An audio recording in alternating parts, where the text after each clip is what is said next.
Namna ngumu ya kutengeneza utajiri ndio namna pekee inayotengeneza matajiri wengi duniani, na namna pekee ni kuwa mjasiriamali. Iko vipi? Ukiangalia mzunguko mzima wa watu kupata pesa, jambo la kwanza, mtu anayelipwa wa kwanza ni supplier, anayesupply mzigo, product ama service. Jambo la pili, unawalipa watu wanaofanya kazi na wewe. Unakuja kulipa mikopo ya benki na interest yoyote unadaiwa na benki. Unakuja kulipa kodi ya serikali. Alafu kisha lipa kodi ya serikali, wa mwisho ndio mjasiriamali anakuja kujilipa. So ukiwa mjasiriamali ni moja kati ya kitu kigumu sana kutengeneza pesa, lakini ndio kitu pekee ambacho kinaingiza pesa nyingi kwenye cycle nzima. Ndio maana kuna ulazima wa kupeana elimu kwa mtu ambaye anaanza kufanya biashara ama anatamani kuwa mjasiriamali, kupata elimu kamili ya mzunguko mzima, namna gani anaweza kutengeneza pesa kwenye biashara. So ukianza ujasiriamali kwa pupa ukafikiria kuna hela ya instant, mbona yule mtu fulani anatengeneza pesa, mbona yule mtu fulani anatengeneza pesa, kwa hiyo mimi niingie hapa nianza kutengeneza pesa,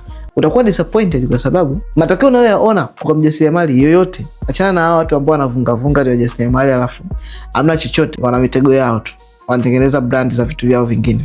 Mtu ambaye ni mjasiriamali inachukua muda mpaka kuanza kunufaika matokeo yale makubwa ambayo sasa unaweza kuja ukasema okay, right now I'm making a lot ya matokeo, kwa sababu hatua za mwanzo utahakikisha wanapata, na vile vile pesa yako ya kujilipa utabidi urudishe kwenye mzunguko ili mzunguko wako uendelee kuwa mkubwa.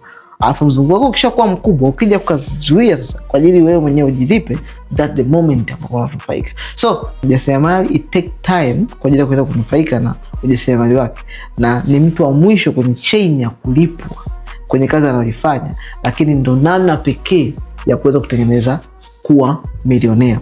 So kama unahitaji elimu kama hii niliyofundisha hapa kuhusu ujasiriamali, comment neno link, then mimi na wewe tuta link hapo DM kwako kwa ajili ya kukufundisha nini unapaswa kufanya na hatua ni zipi ili kuweza kuhakikisha unaendelea kuwa kwenye game na kuweza kupata matokeo unayotaka kwenye ujasiriamali.